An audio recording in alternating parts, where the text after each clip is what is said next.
The final session, I guess, of the kind of conference track. After this, we're going to go into the kind of pitching session, which I'm sure will be very interesting. But this is kind of like our kind of brains trust. So you're my brains trust, and you're going to come up with some conclusions. And we'll keep it open. So if anyone has any questions or anyone wants to make a comment, we'll have the mic going around, and stick your hand up, and we'll take your contributions as well. But I guess to introduce everyone and to kind of give some brief structure. So the question for this panel is, are blockchain games really games? And I guess that comes from certain perceptions of some of the current kind of games. I don't really want to get too far down the rabbit hole of what is a game, because that's probably a bit dull, really.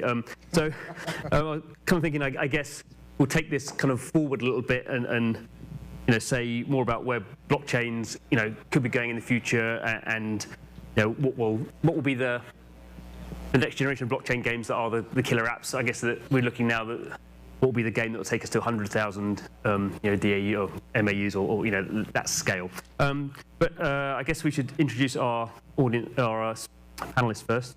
Shall we start? Jon, do you want to just give a quick overview of who you are and what you've done? And, yeah, sure. So my name is Jon Linden. I was formerly, actually, I guess I'll start my previous job here. So I was formerly 5 years at Activision. So I was a studio head there, mostly on Call of Duty and Skylanders. So big games, big budgets. Left there, and we actually have a company now called Seismic Games. So it's mostly mobile. We're doing a little bit of PC as well.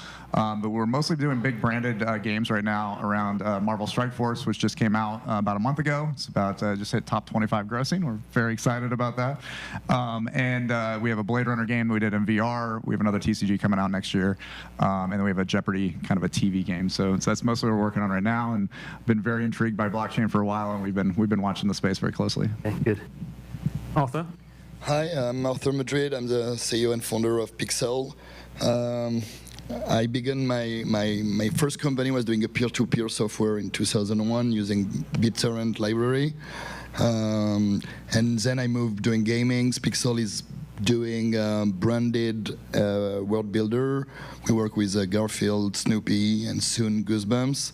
And we have another game called The Sandbox, which is a kind of Minecraft 2D where player can create and share their own little game and creation, music, and pixel art. And we are preparing a new game based on blockchain.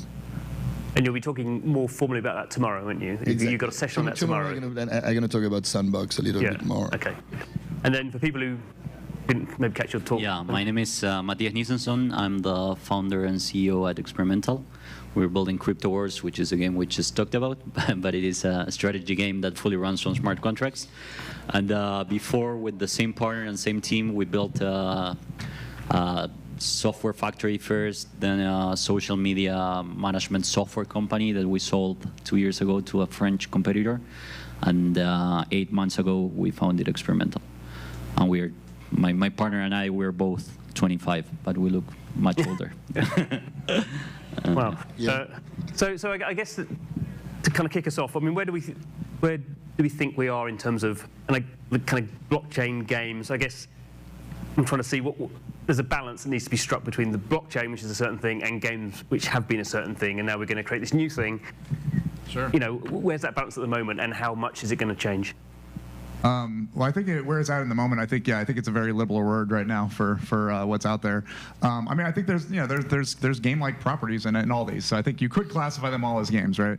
But I think to me the big thing to look at from kind of being in the console space and the PC space and mobile space is really, can you take away the speculation, and is it still fun? To me, that's kind of the definition I would use, is like, if you're no longer speculating on an asset going up in value, is it still a game, right? And to me, that would be the definition I would use right now. And I think there's a lot of them that would probably fall off that list at that point, because I think that, to me, a lot of the opportunities out there right now are kind of gamified marketplaces, which is really cool, honestly. I mean, I think there's a lot of value in that, but I don't know if you would consider that a full game at this point. But I think you can kind of start seeing where it is going. So. Me, I really feel like we are very limited in terms of experience. Most of the games are web-based, so it makes me feel we get backward. We kind of feel like we are getting back like 10 years ago. But it can also bring some interesting challenge. But it's like the onboarding and that just make it feel really complicated. But I'm very positive about the audience, that the facts that crypto users and gamers are kind of the same people. But the fact it's still very web-based, I think that makes it, as a game, little look. Well, it's also limited. It's limited to just the blockchain enthusiasts right now, right? I mean, the wallets are complicated. I mean, installing MetaMask and keeping MetaMask accounts is kind of a pain in the ass, really. I mean, to me, that's the big part of it too. It's just not made for the mass market quite yet, but you can kind of see where it's going, right? And I think that's the exciting part, is that it's heading in that direction. And I mean, there's a lot of token or wallets out there now, and people are jumping in the wallet space, and rightfully so. You want to control that endpoint, right? So I think there's a lot of interesting stuff around that, but I think that makes it challenging, right? Yeah. So me, what I love to say that when I made a lot of games. I made probably like 15 games the last 5 years. And when you meet your gaming developers, like people who love games, they made games on all platforms, and then you begin to say, okay, let's do a game on the blockchain. And then you see their reaction, and they're like, they are like crypto enthusiasts because they own some bitcoins, and they're like, okay, it's challenging, but most of the time, like for them, it's still a little bit annoying to have to do smart contracts on specifically game designers.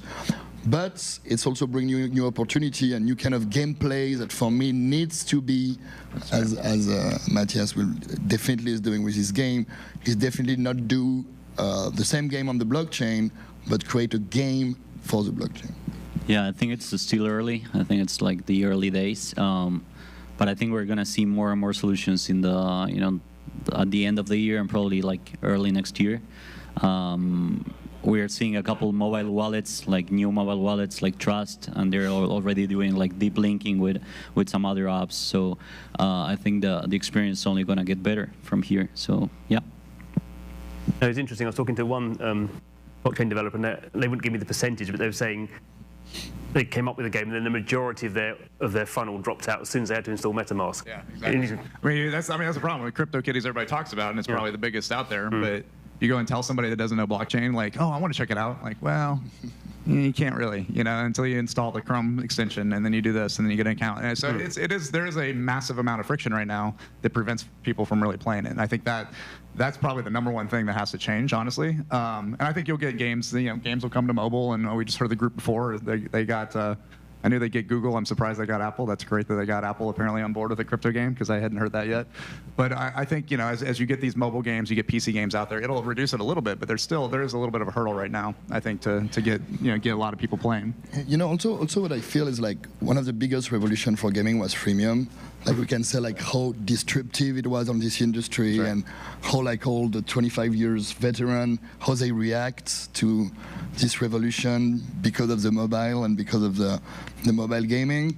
So I think what may happen here is like going from those Facebook game web-based that end up to fail when the freemium mobile appears. So imagine some kind of new gameplay. I hope better than freemium. Because let's be honest. Like working on freemium. You don't like monetizing only 5% of your audience. No, I don't like loot box. No, like it's as soon as you have. I feel there's so many good things on blockchain games that can happen. Like the fact to build a game for people who are ready to spend, or like the first time that people will be able to earn real money and not being gambling. Yeah. But maybe not. Like maybe we're gonna have a pay-to-win model, yeah. And people will just find another way to make even more money. And so I think the challenge is like to have some very first great game that can come to the market and lead the road that the same way like other great title did in the past. But the thing is, being decentralized and on the blockchain and everything gives you so many new possibilities that you have, as you said, you have many possibilities now and you can choose. So we'll see where we go, but all the possibilities are there and you're not limited by any of them. So that's kind of cool. Yeah. I think it's also going to help when we get more game developers in the market. I think that's one thing I've seen a lot of right now is there's a lot of game ICOs and things like that there's no game guys there. It's built from a blockchain enthusiast side. So when you talk to your kind of game development kind of buddies, yeah, is there interest? Is there? Because I see a mixture of kind of interest and quite a lot still of outright hostility, which I find quite surprising. Yeah, well, I think from what we've seen is you can see the models, right? And I think you kind of hit it. It's a whole new model, and you can tell that already, right? So I think that's really cool. And I think the games have to be built with that in mind. You're kind of pay to win was a big thing. The free to play for mobile, what it did to mobile was tremendous, right? I think there's a new model coming out. We've been calling it pay to earn.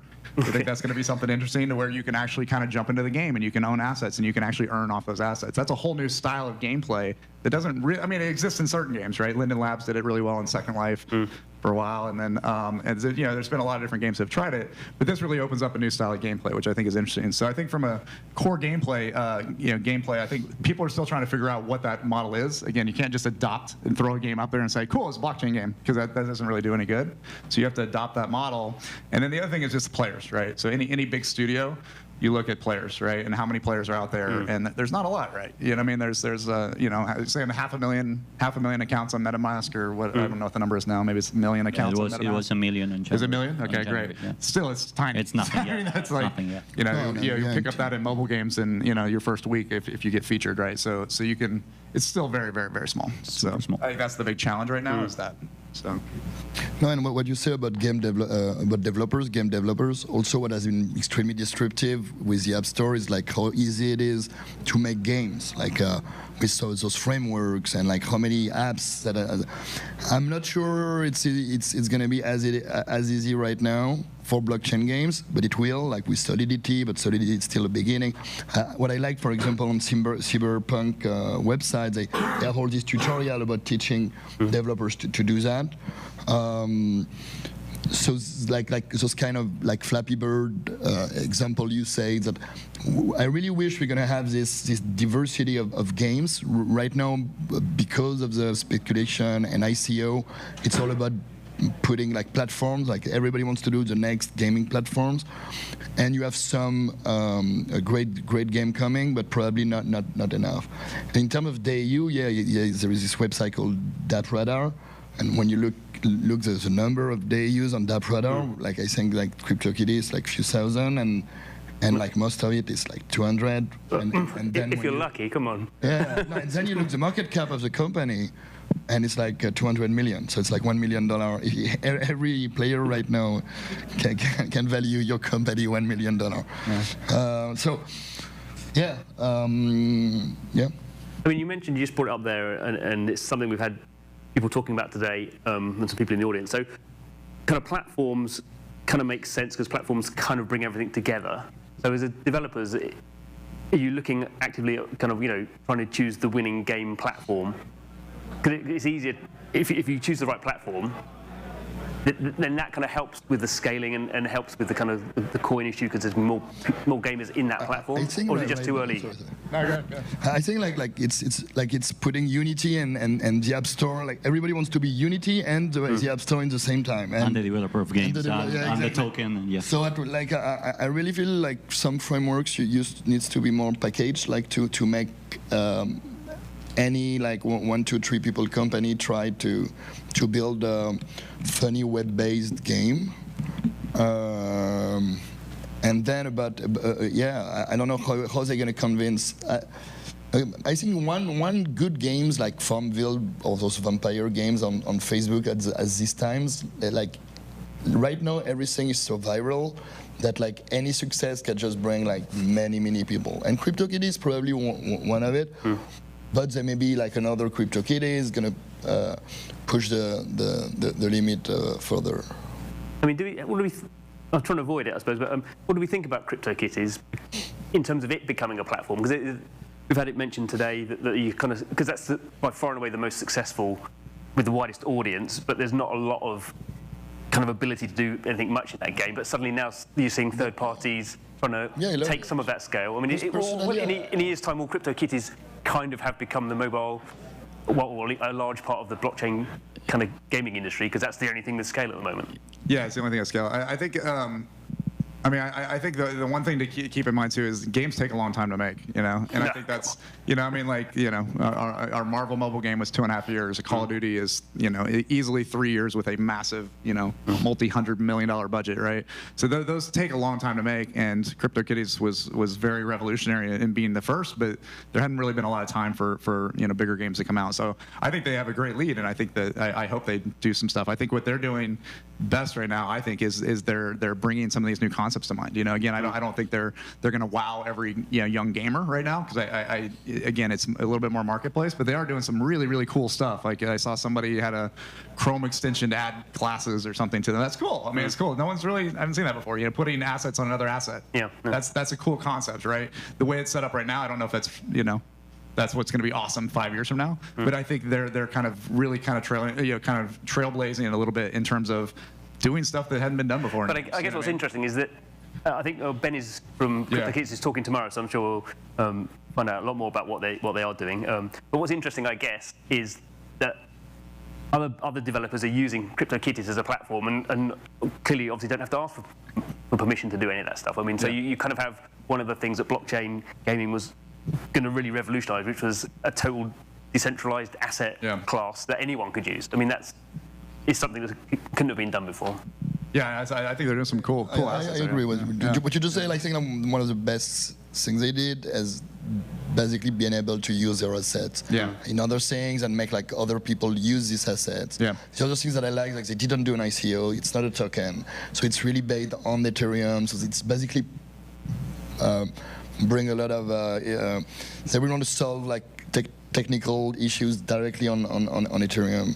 And the third thing is like they're working on a wallet that I really feel they understood the onboarding is the most important things to do. It looks like speculative, like the fact they have not this ICO token things as a DNA of the company, but more something about interoperability of their asset and so on, completely decentralized. I like it. So.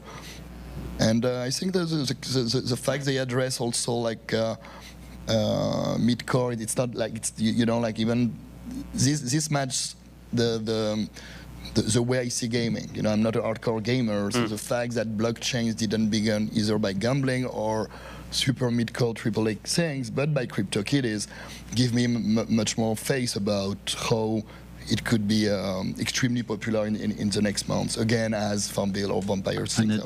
At the same time, they were the first to make so much noise in the crypto gaming space.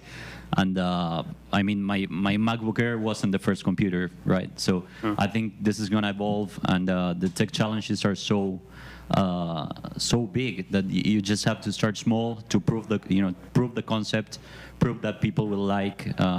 That people actually buy collectibles online, prove that the Ethereum network could work with some adjustments. There's so many details to take into account. So I think they did a great work, and I think the difference with the traditional gaming industry is that maybe it's a bit more competitive, and here we're trying to work all together to get people into the wave, right? So we should be glad they did that. Like, we should be happy. And on your talk, you were talking about this interoperability kind of protocol. How much kind of feedback have you had from other developers about trying to build something which would be obviously good for the entire sector? If there was something that everyone could use, that would help that. Yeah, well, that protocol is something we all want. I think we like every single blockchain game developer wants. There are some drafts online, but no one is really developing it. So we decided to move forward and start it. And we talked with mostly everyone. We're even talking with the CryptoKitties guys. They really like the game, by the way. They said they were happy it wasn't just one other clone, because they're getting so many clones that they were happy this is different. But I think it's gonna be huge. That's gonna be one of the best parts of this, being able to use your assets everywhere, just sell them everywhere. Even it will be a huge. We were talking with Arthur today. It will be a huge opportunity for licensing of skins or of that kind of stuff. So yeah, I think they are all pretty excited about it. Yeah. Good. So I've got lots more questions, but I said take questions from the audience. Does anyone have questions or even just kind of comments they would like to make at this point? Everyone's. Oh, Sean's going to say something. I'm that guy. Yeah. Okay, Sean Keith again from BitGuild. Sorry, my question is, what kind of games, like genres of games, excite you the most for the future, with the potential to be linked to blockchain? I can say one I don't like first. Like the one I like I said, and I might be biased from some of the projects we worked on, but like the ones I'm not a big fan of right now are the ones that are going to be run by token holders or governance by community. I don't know. I very much believe games are kind of part science, part art. If you looked at Call of Duty, I can name the 5 people on each Call of Duty that make that game fun. It's not if you ran Call of Duty by committee, I don't think it would be as fun of a game. So I think there's so many visionaries behind games that make these games amazing that I think that's one thing I'm a little worried about. I think the decentralization is cool, but I think having one group not kind of run that game doesn't feel like a great idea to me. It just feels like it's just hard to run a game by committee. So that's kind of the model I'm kind of least interested in watching. But I think very soon you're going to see big PC games coming, right? I mean, you could see an EVE Online. You could see, these type of games, Star Citizen, like those type of games. Space, there's a lot of space games. Space games are easy to do. The space falls very, very well into blockchain, right? And you can just divide it out and all that. So I think those type of games are great. I think, we've kind of talked a lot about this kind of, these economies that people can jump into and be part of in a different way, right? They can own assets. They can change assets. They can resell assets. That is very cool. So those are the types of games I like. But I'm excited to get this into PC, get this into mobile. Those are the things, get away from web a little bit more because there's just so much you can do, I think, in web. But I think, kind of linking parts of that over will be great. Getting into mobile and the other ones are getting more fun. It's just going to be a bigger user base, too. Does that answer the question a little bit? Okay. No, I see you're going to see a lot of marketplace game. And what I'm expecting as a great use of the technology is I felt with Minecraft and Roblox you had like another big disruption about like making players able to create. The sandbox, thank you. Yeah, throw your own game in there every now and then. So like the fact that like players can become creators and get profit from it, I think this can work, and so it could be anything else than even those examples. Like some things that I'm not able to project, but they're going to bring players as real creators. And the things that I won't like to see happen is probably the gambling. Because now like all this, we didn't talk much about legislation, but like legislation is going to have a huge impact also about how this new industry is going to move forward, and gambling is illegal, and the fact, and one of the things that I think we don't maybe talk or realize enough is like now people are going to be able to make money, so like to get profits. Yeah. So as soon as you make people able to get profits, it's also like inverse freemium, like something that like you're gonna make people become millionaire and you don't know how, and so this out of control, and I hope blockchain games gonna be just gambling games like based in Malta or Gibraltar. Even if I'm looking to build to do the ICO there, it just I don't feel it would be great that ruined such a great entertainment industry, and that blockchain coming just with a gambling experience. If I can jump on one point there. I think that, the earning income, I think, is going to be tremendous, And one point we had was with one of the Call of Duty releases, we had one of those infographics when you're putting them up there, and they totaled all the number of hours played by all the players of Call of Duty, and they put it all together, and it came out to 182,000 years of gameplay, right? that's a lot of fucking gameplay, you know. I don't know if I can say that or not here, but that's a lot of gameplay. And what I think is amazing is, you know, a lot of those people are pouring out money. If they have an ability to actually earn a living on that, because people are very passionate about games, you know, they love playing games. And I think when you get games that you can actually earn a living in, and we've seen it in streaming, right? I mean, esports, Twitch. I mean, this is changing people's lives. They're giving them something, a new outlet to earn income off of something they love. I think this is probably the best way to do that for games, and that's really exciting to me. I think that's a very, very cool thing to happen. And it's going to change a lot, though. You have to redesign your economy. You have to redesign how you run a game. There's a lot to learn from game developer side as well to figure out how that works. Okay. Oh. Can we? Well, microphone's coming. Microphone's coming.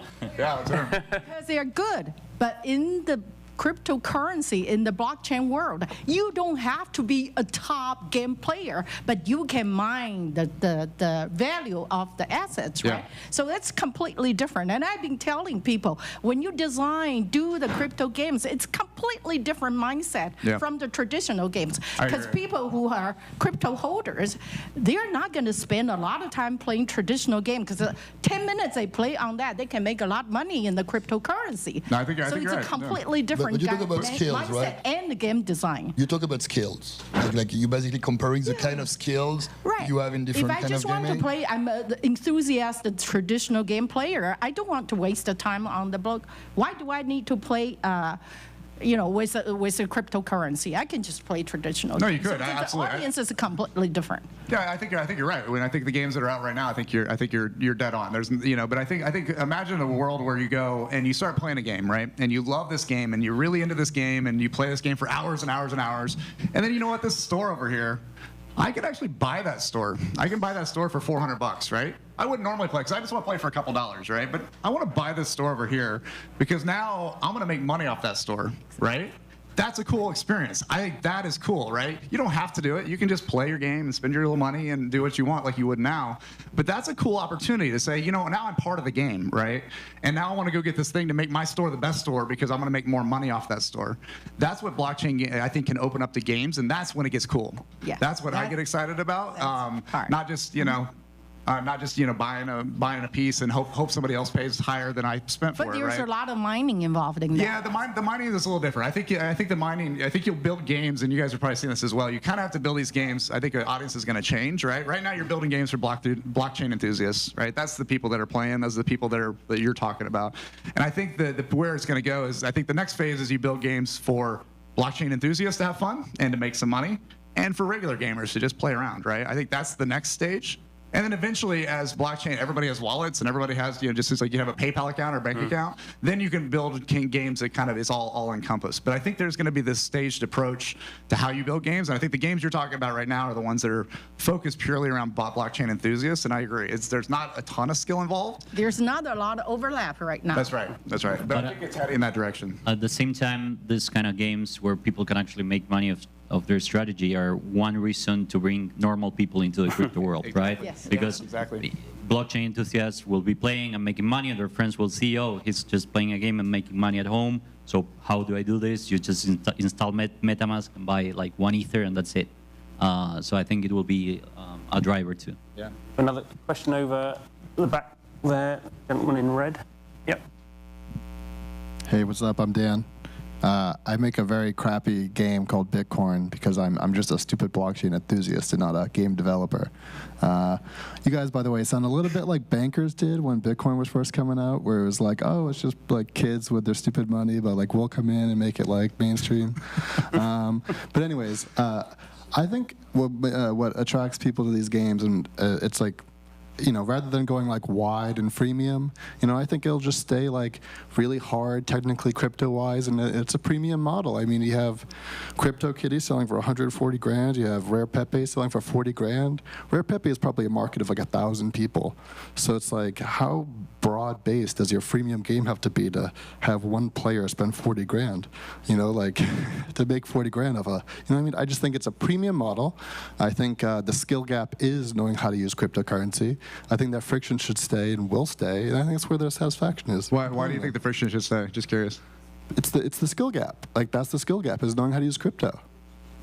Would that be considered a game then at that point, right? I mean, do you think this if the skill gap is just you either know how to use it or not? Do you feel that's that's how things work? Now, like for if sure. you know how to aim a gun, right? Like that's your skill. That's a skill gap. Yeah, it's a good point. It's a good point. Good point. Anyways, Some more questions, if we can. Shall I go and do the mic? Oh. So we have two gentlemen down here. Yeah. Can you say who you are and where you're from? Yeah. Tim James with crypto gaming community. I think there's actually a lot of overlap between the gaming community and people interested in crypto. I know from the time I was 13, I was selling people things that I was doing for them in video games. I was selling gold that I was making in World of Warcraft for cash dollars. Till Blizzard made that illegal because people were doing it full time. And then you just move it to eBay, right? Yeah. So, amongst my friends that I've been gaming with my whole life, they're some of the most enthusiastic cryptocurrency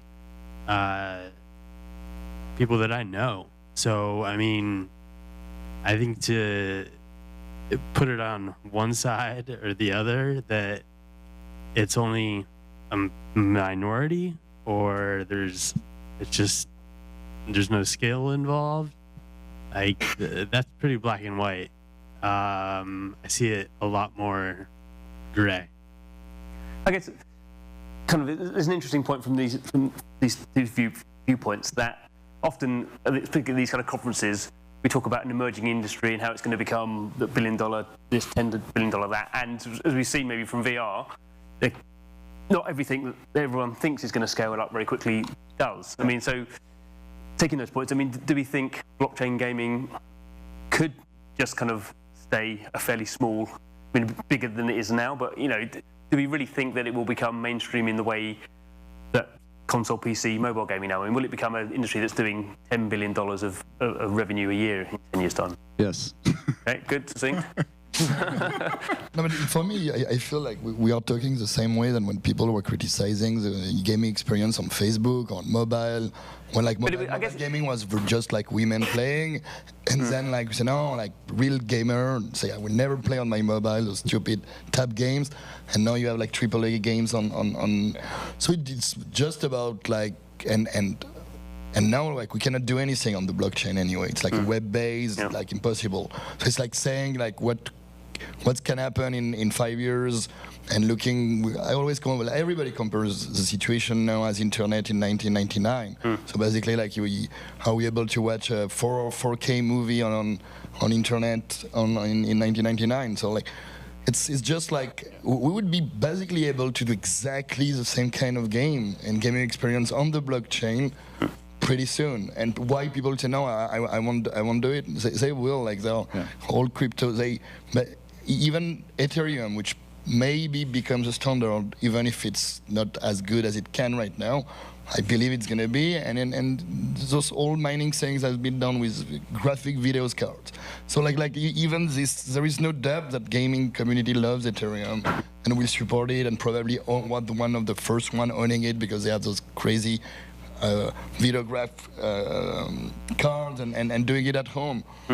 The whole story sounds like really something for gamers, so I'm really not worried about becoming a $1 billion industry. I would say it is interesting because you mentioned Facebook, and Facebook gaming was very big, and then at least in terms of the hype and in terms of the money as well, Zynga's stock price at least kind of collapsed down again and then had to be rebuilt. So I guess there are Facebook's control, right? They oh yeah, I'm talking more about the gaming experience. A gaming experience on mobile and Facebook at the beginning, real gamers were those experience I will never play on mobile. That's for my girlfriend. Sorry, it's and then it's just not true. And there is esport actually happening on mobile. Yeah. So, I mean, And we didn't talk about esport actually, but I think like esport and blockchain well, there's will be also something because the real money that's going to make it really popular. But again, it could be an interesting one because esports has been something for a long time, has been built up and obviously has a big audience, but as a monetary system, has never really broken the $1 billion kind of system. And actually, blockchain, you could argue, will actually be the thing that really accelerates esports. I mean, I think I'm sorry, I was going to get back to your asset thing real quick, and then we can talk esports. The thing I found interesting is I said doing free-to-play games, right?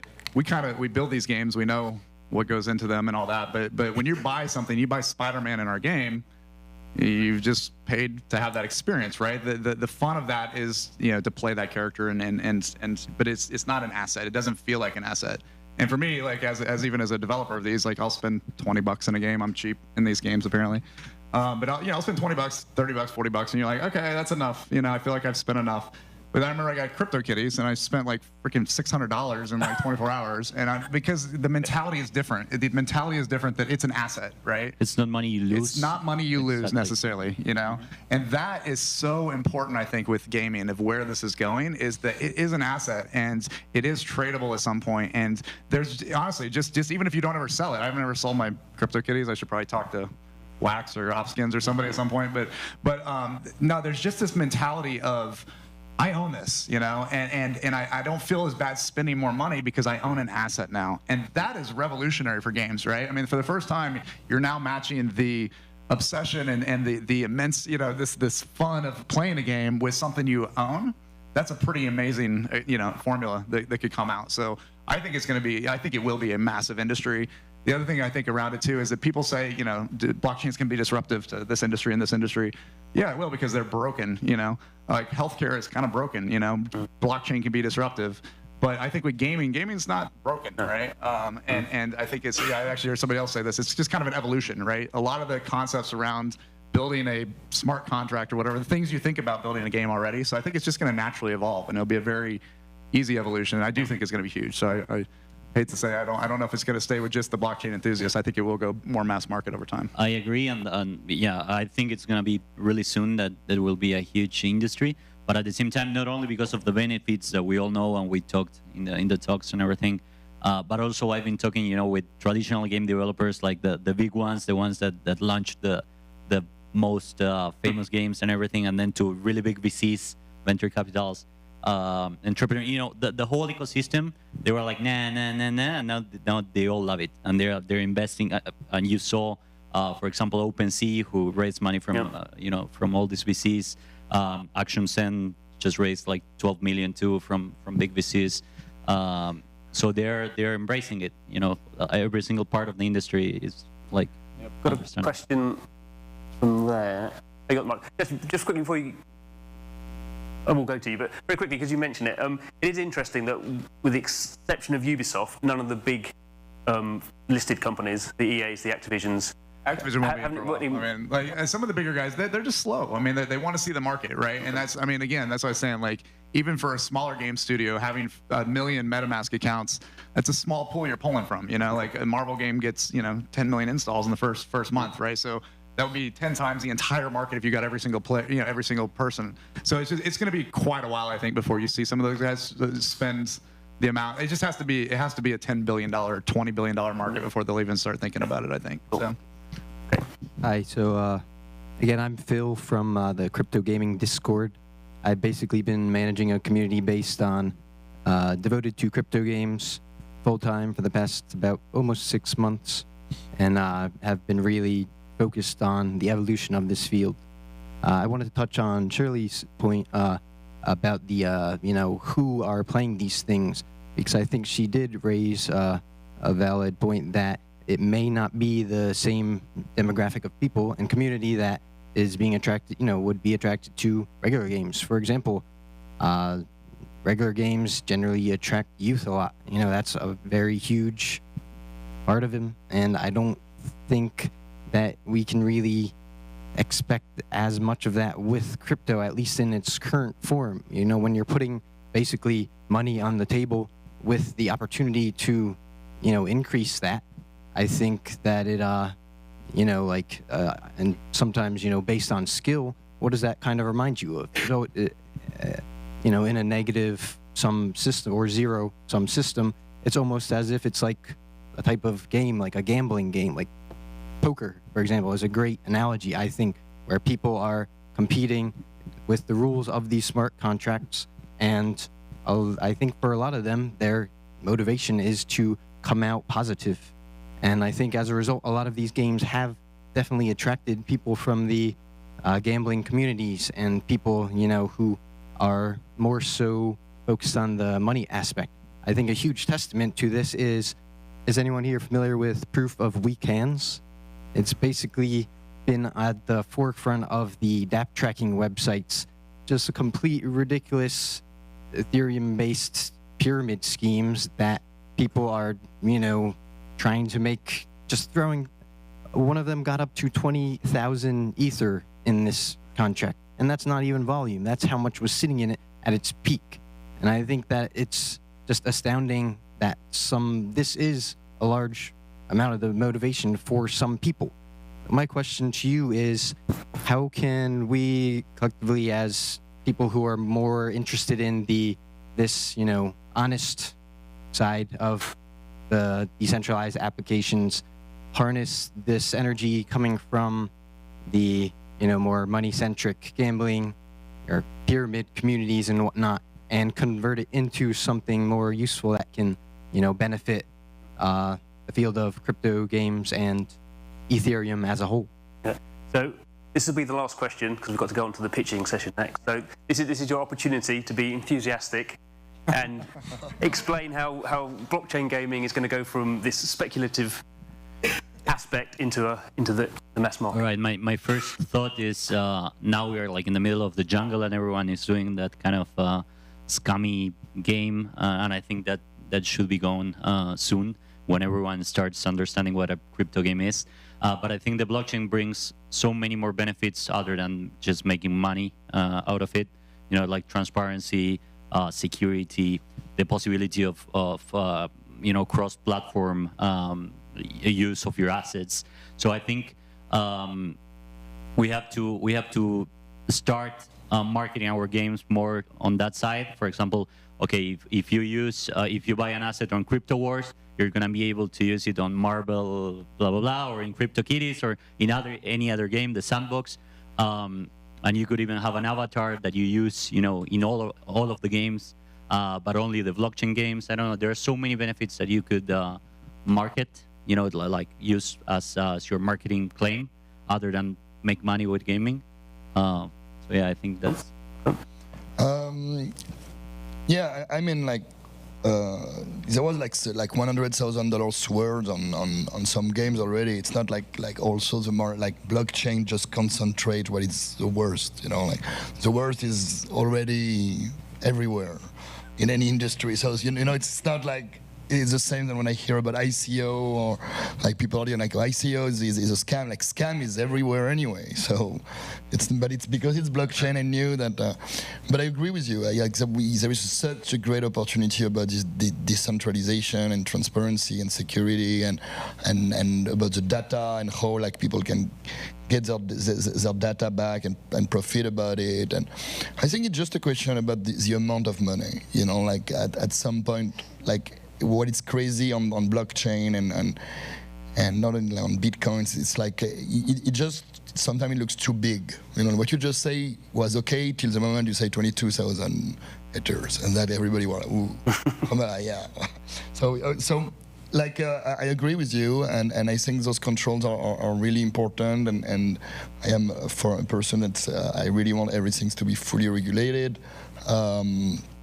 And I want those games are like about entertainment, and I want this to be able to drive amazing technology like AR and VR into another level, to bring those amazing concepts that we used to read on cyberpunk literacy and to make it real. So like I want to be all this driven by something else than money and the quality. Like it's been 18 years now. I'm doing tech companies, and what is very important is also it's like some kind of very good role models and the quality of entrepreneurs running those industry, and this may, like, I hope it's gonna happen. Like, you're gonna have like young, great, amazing people that are gonna bring great vision on the blockchain and be public. I mean, like being on the media for something else than talking about the scammer or talking about just how fear it is and how disruptive it is. But just having those like young entrepreneurs like with solid vision, as 25 years ago those guys did to build the internet. I mean, I think the big thing is you can't really look at any platform right now and pick out one type of game, right? I mean, there's lots of games and lots of platforms, you know. And I think blockchain is enabling some really cool new stuff, right? So I think there'll be some games that are scummy. There'll always be Ponzi schemes. There'll always be pyramid schemes, right? That'll always exist until it gets regulated, and that's kind of the beauty of it, is they're trying, you know, it's pretty open, right? But I think there's also going to be games that are going to be interoperable, you know, as you mentioned, like, so you have, you know, assets that can be moved between games. That's going to be another style of game that's very cool. And I think you'll also have mainstream games that'll come out, you know, games that'll even mask a little bit that there's even blockchain being used, right? Blockchain's kind of behind the scenes, and you just have assets and you have wallets and stuff. So I think that's where we're heading. I think in general, blockchain is kind of this movement, right? And it's gonna people are going to get creative with it. I think fundamentally it's a very cool technology. It's a very cool opportunity. And frankly, I think I love that we're sitting here saying, like, when are the big games coming? When are this coming? You know, because I mean, it hasn't been that long. You know, like it's as if you looked at 7 months after the iPhone came out, the games weren't really awesome. You know, like the games were kind of rough, you know, but then after a year or after 2 years, it gets better and better and better. And I think we're just seeing the new movement. So I love that there's so much momentum that we're already like, where's everything at? You know, where's this happening? Why is it not here yet? I love that there's that momentum. It just takes a little time. But I think you're going to see a lot of different stuff out there. And I think that's what I'm excited about. It's just going to open up brand new styles of gameplay, which is cool. Great. Okay, we've got to finish now, I'm afraid. So thank you very much for our enthusiastic panelists, and thanks for all the questions as well.